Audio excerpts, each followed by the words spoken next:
I don't know if this happens in your family, in your marriage,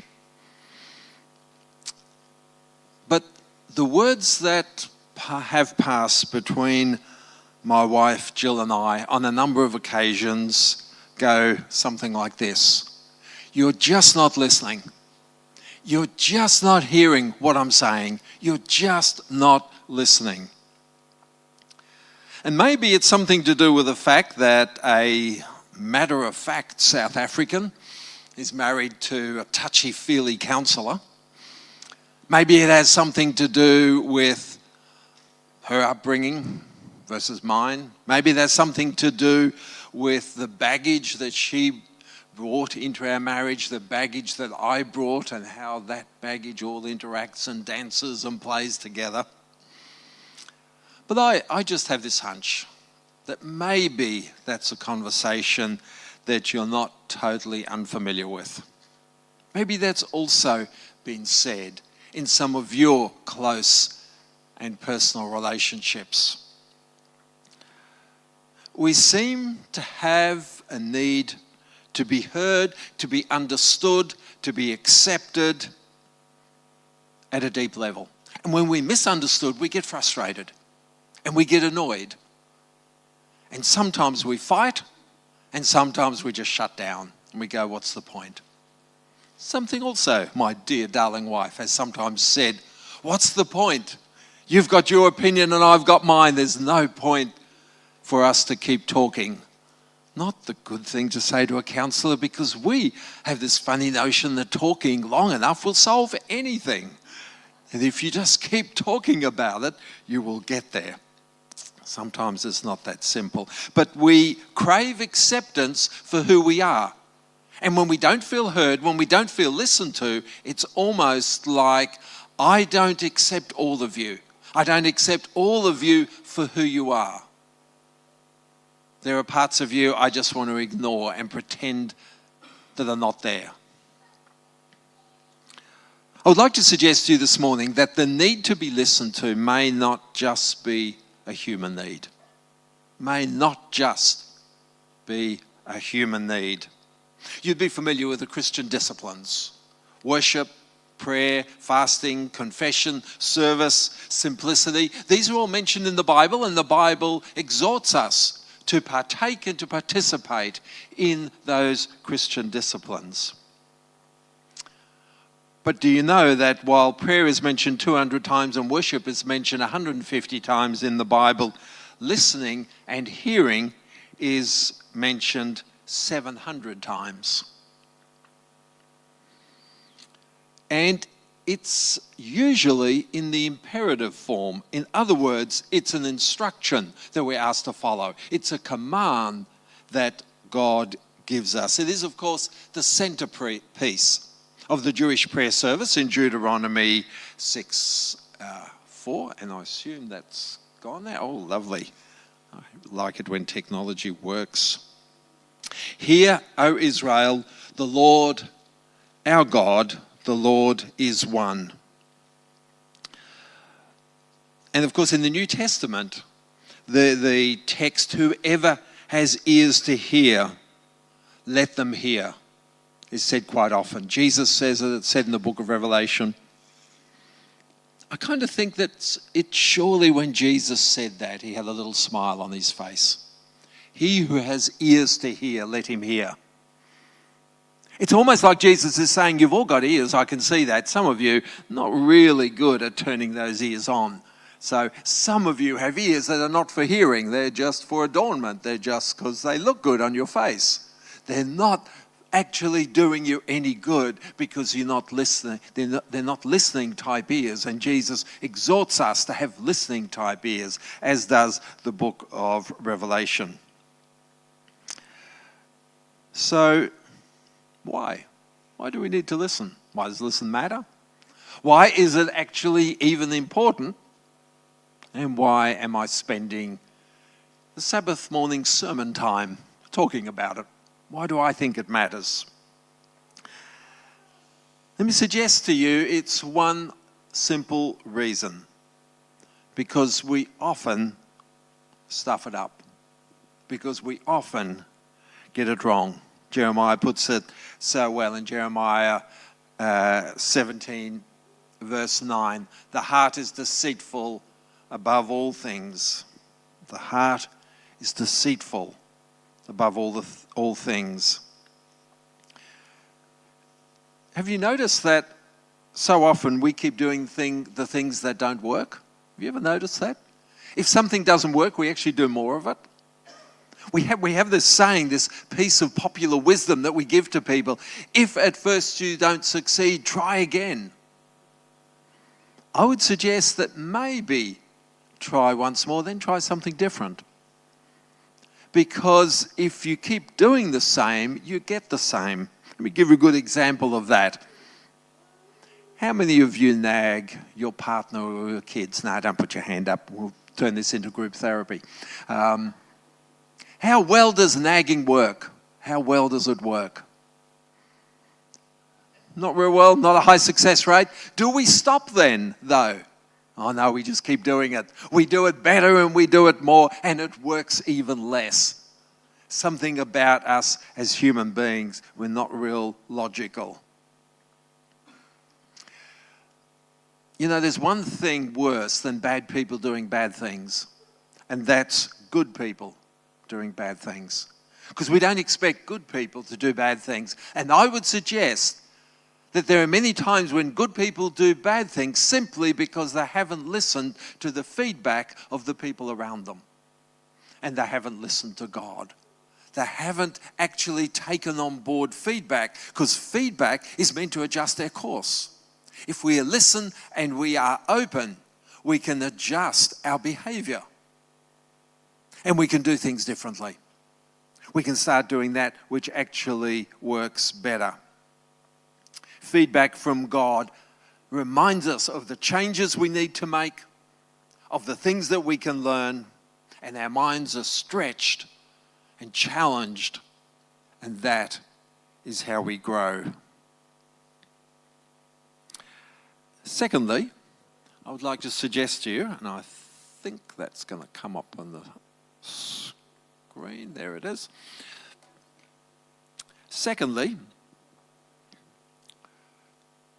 to truly understand God and understand each other, we need to learn how to shut up.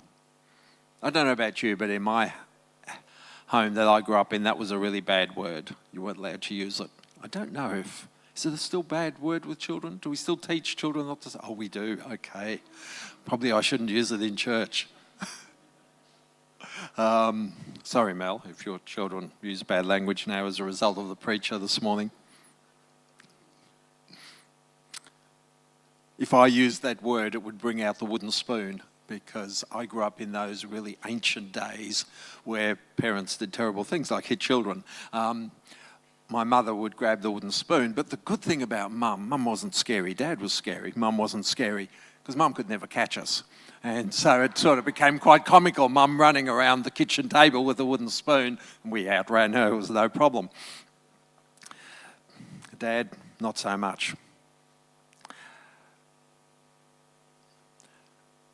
But how good are we at keeping quiet? How good are we at shutting up? How good are we in the busyness and muchness of life, obsessed with doing at the expense of being, with the demands of children and spouses and bosses and exes and in-laws and church responsibilities and financial concerns, trying to keep up with emails and update Facebook and check on what's the latest on YouTube and check Twitter. Do we have time to just be? Do we have time to sit? How much time do we take to just sit and be? I used to give a homework exercise to my clients with anxiety. And I thought the homework exercise was pretty reasonable. They were to sit for 10 minutes, no TV on, no food, no beer in their hand, certainly no alcohol, maybe a glass of water, that was all. And to just sit and be quiet. And my clients couldn't do it. And they came back and said, that was murder, we couldn't do that. And the 10-minute being still exercise is now the 5-minute exercise. One of the things we do in class with our first-year students in our foundational skills class, in about the second week, we get them all to pair up with each other. They have absolutely no idea what they're in for. It's fun being a lecturer because students generally don't know what you're up to. And we get them to their chairs are facing each other and they think they're going to have this great conversation. And then we tell them that they are to sit with each other, facing each other, and not say a word. And it's really interesting watching that happen. In fact, I did it in a church service many years ago, and that was fun because lots of people just can't do it. They can't do it. They start to grin at each other. They start to make hand motions. They start to look away. They look out the window. They find it difficult to just be present with another person. And invariably, at the end of that exercise, people say, "How long was that?" I said, "How long did it feel?" They said, "Really, really long." I said, "It was 5 minutes." And they are surprised that it was only a 5-minute exercise. And that is why I really like Psalm 46, verse 10. Be still and know that I'm God. It's probably my favourite text in the Old Testament, probably because I'm so bad at it. Like so many of us, I am quite addicted to activity. There's something about the adrenaline rush of doing something. And sometimes the busier life is, the more I feel alive. And then, of course, afterwards, I'm totally exhausted. How much time do you take time to be, to listen to that still small voice? Or are you afraid of what you might find in your own heart and soul if you were to actually stop? My theory, and this is typical counsellor talk, I guess, my theory is often our activity is a cover for not wanting to face whatever's inside that we are not sure what to do with or don't like. Are we afraid of what we might find? In the middle of that, I find this delightful story in Luke chapter 10, verses 38 to 42. Just why don't you grab your Bibles or pick up your iPhone and let's just have a look at that story for a moment.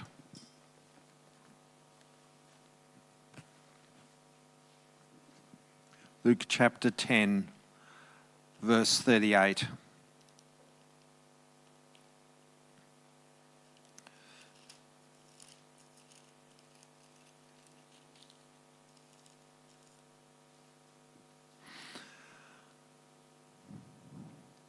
As Jesus and his disciples were on their way, they came to a village where a woman named Martha opened her home to him. She had a sister called Mary who sat at the Lord's feet listening to what he said. But Martha was distracted by all the preparations that had to be made. She came and said to him and asked, "Lord, don't you care that my sister has left me to do all the work by myself? Tell her to come and help me." I love this story. I think it's an amazing story. Here's two sisters having a fight. Well, siblings do that. I used to fight with my sister. You'll be pleased to know I don't generally anymore, but I certainly did when we were younger. That also would bring out the wooden spoon. So here's two sisters having a fight. Nothing unusual about that. My guess is that their squabble has gone on for a long, long time, well before this incident that the book of Luke tells us about. I imagine that this has been a conversation, an ongoing conversation, and ongoing frustration for Martha, that Mary just wanted to sit around and listen, and Martha was the doer. So can you imagine, before Jesus rocks up, I can just imagine Martha saying, "Now, Mary, you know what you're like, don't you?" "Yeah, I know. Don't nag me. I'll be fine. I'll help. Don't worry." Now, I want to know that the fish is just cooked just right. You know, overcooked fish is not good. And I've heard Jesus doesn't like raw fish, so let's get the fish just right. You know, what about those herbs? Did you go and pull them from the backyard? Have you got everything right? And I can imagine Mary getting quite frustrated and going, yeah. and just saying yes, but having no intention to do any of it. And as soon as Jesus comes in, Mary goes, Martha can say whatever she likes. I'm going to sit and listen to Jesus. And I think that when Martha triangled in Jesus into this conversation, she really expected Jesus to take her side. Because surely Jesus is a doer. He does things. He gets things done. He goes and he preaches and he touches people and he heals and he's a busy man and he's a teacher. Surely he's into doing.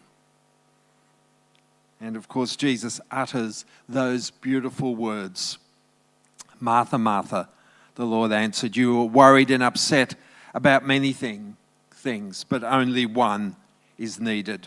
Mary has chosen what is better, and it will not be taken away from her. Gently but firmly, he puts Mary and her activities in their rightful place. He says it will not be taken away from her. Listening, Rachel Remen suggests, where is it? There it is. Listening creates a holy silence. When you listen generously, people, they can hear the truth in themselves, often for the first time. And when you listen deeply, you can know yourself in every one. So being still helps us to know that God is God. But there's also another reason for listening, and that is for us to get to know ourselves. The statement, the examined life is not worth living, is attributed to Socrates. We actually don't know whether he wrote it or not, but if it wasn't Socrates, it was one of those other Greek philosophers who wrote that. But this is the sort of thing Socrates probably would have said, so most people just say he said it, but we don't actually know whether he said that or not.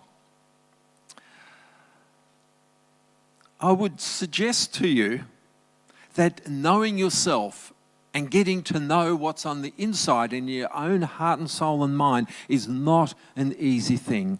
We can know ourselves intellectually, but really knowing what's in our heart, in our deepest emotions, is a more difficult process. Do we keep busy in order that we don't have to face what's going on the inside?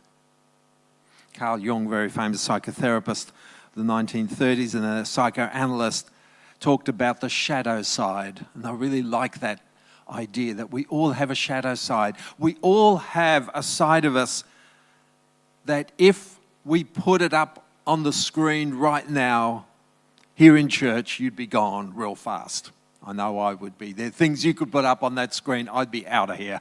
I can't face people now that they know that about me. And I'm sure that's the same for all of us. Getting to know ourselves is also about getting to know our shadow side. Getting to know the parts of us that we don't like.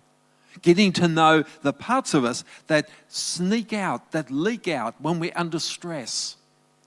When we're not vigilant and suddenly we do something and we don't know what we've done, why we've done it, or we don't know why we've said something that we have, or why we've been impatient. Being in touch with our own emotions and feelings and pain is a very important part, I think, of being whole. The psalmist, I think, did this incredibly well. And there's some people who don't like the Psalms. I've had people say to me, I really don't like the Psalms. Too much, just too much going on there. I think the Psalms are absolutely amazing because the psalmist, whether it's David or one of the other psalmists that have written these Psalms, they're so real, they're so raw, they're so honest in what they share about the struggles of life, of how difficult they're finding things. So in Psalm 42, as the deer pants for streams of water, so my soul pants for you, O God. My soul thirsts for God, for the living God. Where can I go and meet with God? My tears have been my food day and night. while men say to me all day long, where is your God? These things I remember as I pour out my soul. How I used to go with the multitude, leading the procession to the house of God. Why are you downcast, O my soul? Why so disturbed within me? Put your hope in God.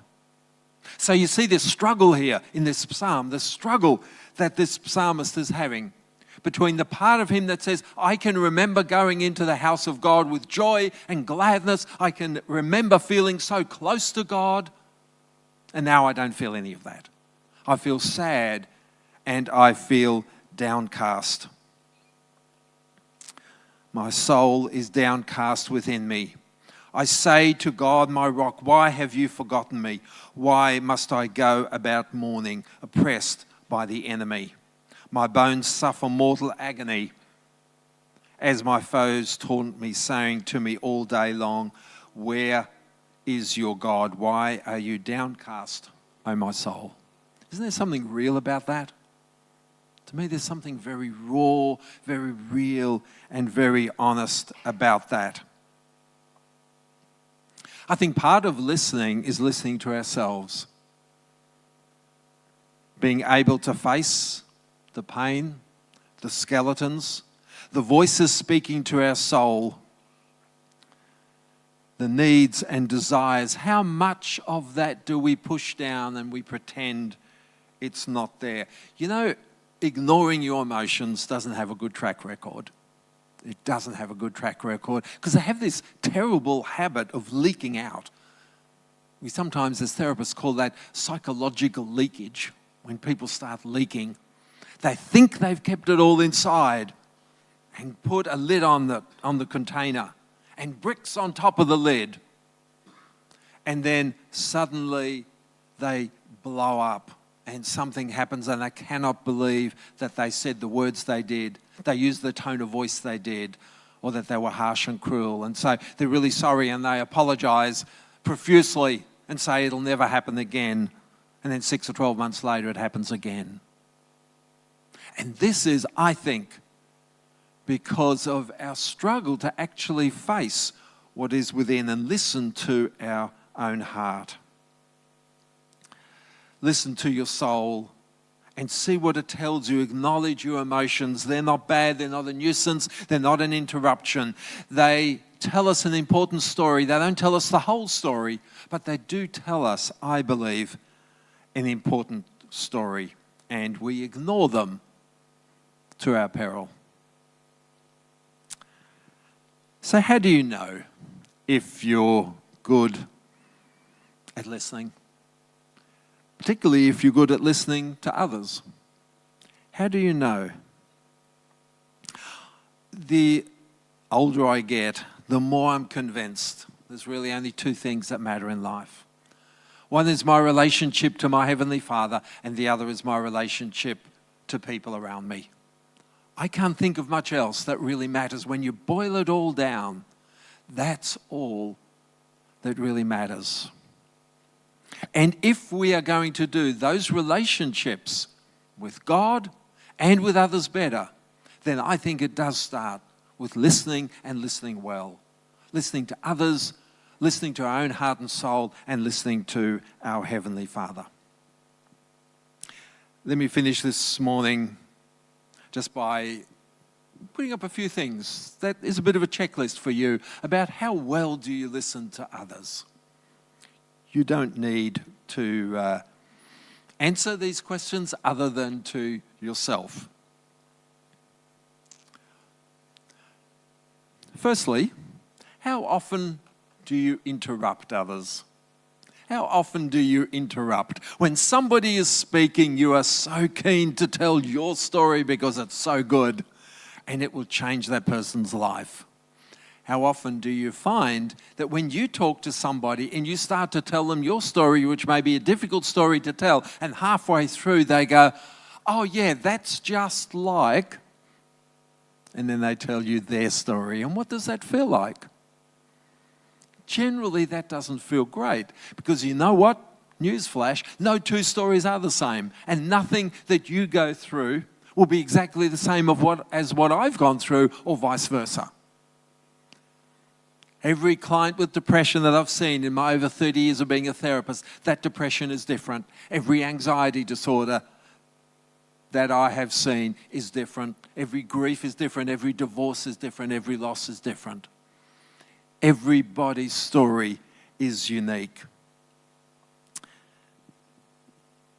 So, are we quick to tell our story? Because sometimes that can give the impression to the person we're listening to is that, well, it's not all that bad what you're going through, because look, this is what I've gone through. It's not all that bad. It's no worse than what I went through, or it's probably not as bad as what I went through. Thirdly, how good are you at giving advice? How good are you at giving advice? Better still, how good are you at not giving advice and holding back your pearls of wisdom? When I talk, I feel powerful. When I listen, I am powerful. As Christians, we have been far too quick, I think, to give simplistic answers to complex issues. I have worked in my over 30 years of being a therapist. I've worked a lot with, haven't worked exclusively with Christians, but I've worked a lot with Christians. And being a therapist, I see people when they're in pain, when horrible things have happened. And sometimes they tell me what the people at their church and the people around them and their good Christian friends have told them. And I sit there and I go, oh dear, as well as what you're going through, you now have to put up with trite Christian cliches that are not going to help you, that are not going to help you get through this trauma and this crisis. Why is it that when people are going through a hard time, we feel we have a need to explain God? Oh, I know what God is doing. I think God's trying to strengthen your faith. That's what he's doing. This is why this is happening to you. Oh, I think there's probably an unconfessed sin that, the Lord is trying. Why do we feel we need to do that?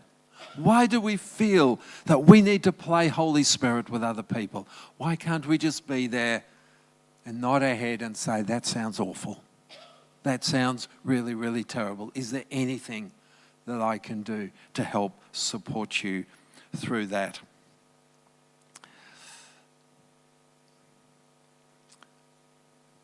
The best research that we have about why counselling works. And actually, counselling works incredibly well. It works better than a lot of medicines that we get from the GP, which is interesting. We know now that it works. We've done many, many decades of research now, and we know it works. For those of you into stats, the effect size on the counselling outcomes is 0.8. So if you know anything about stats, you'll know that that's a really good effect size and much better effect size than a lot of the medications that we take from doctors that we would never question. But you know what? All the research out there seems to suggest that the most powerful thing about the counselling relationship, the relationship between client and counsellor, the most powerful ingredient that actually makes a difference is the caring, empathic relationship that the client feels in the counselling room. That is the most important. It's not the only important thing, but it's the most important thing. The fact that the client is not judged, the fact that the client feels understood, accepted, and is given unconditional positive regard and empathy. That gift is not exclusive to counsellors or psychologists in the therapy room. That is something that every Christian should be able to give the people around them. That is something all of us can give if we can listen, stop and listen.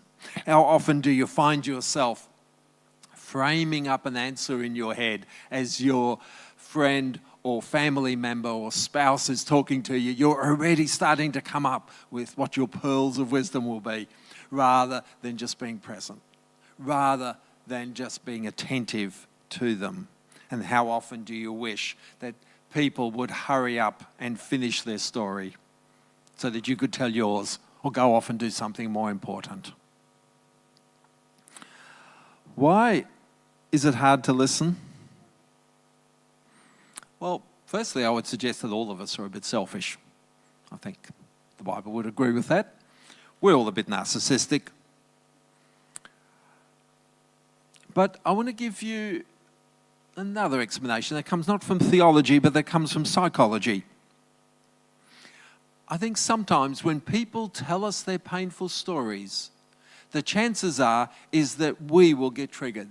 That our fight and flight response will be triggered because it will remind us of some pain in our life, either in the past that we haven't dealt with adequately or in the present. And in order to avoid being triggering, we don't want to listen to people too long. I remember very, very well years ago when I was going through what was without doubt the hardest time of my life. And I was at a particular event and I thought, I think I can talk to this pastor. And I did. He sat there for about 10 minutes. And then he said, well, let me just pray with you before you leave. And I remember walking away feeling really, really let down and quite angry that he could only give me 10 minutes and then he flicked me to God. Nothing wrong with praying with people. But when that is a substitute for listening to people, I think it's a misuse of prayer. I think it's a misuse. There was something about the story that I was telling that was somehow too threatening, somehow too scary, somehow too painful, or maybe just too boring, I don't know. But something stopped him giving the very thing that I needed right then, which was empathy and understanding and care and the sense that somebody might get at least some bits of what I was going through.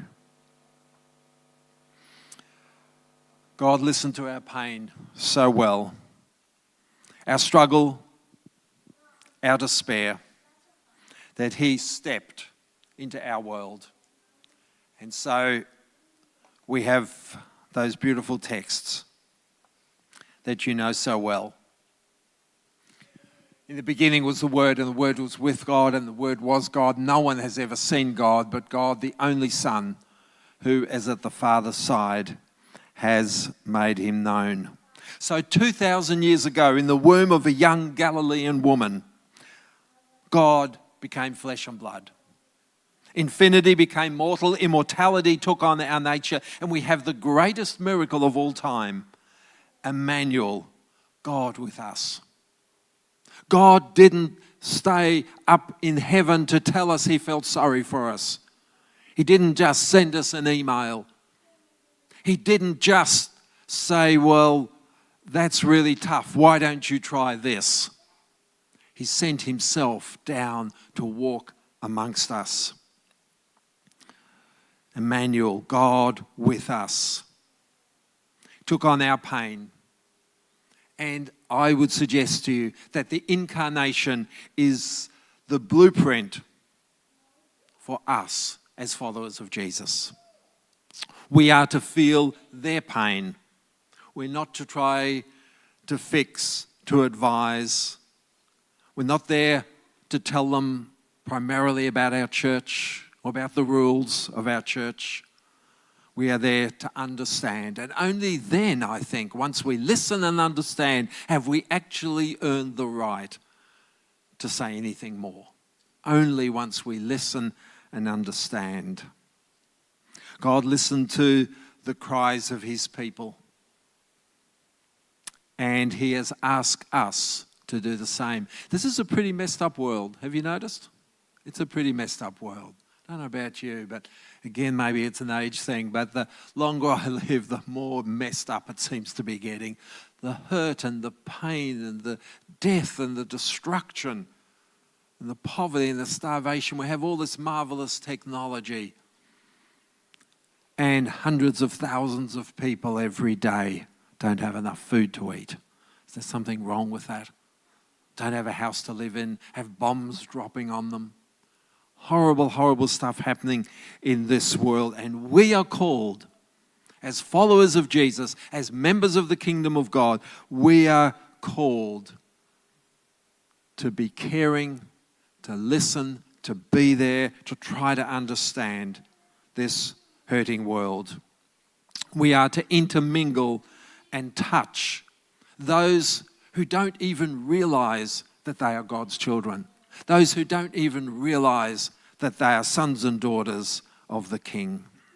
May God give us the courage to step out of our world, and into the world of another and really, really, truly listen.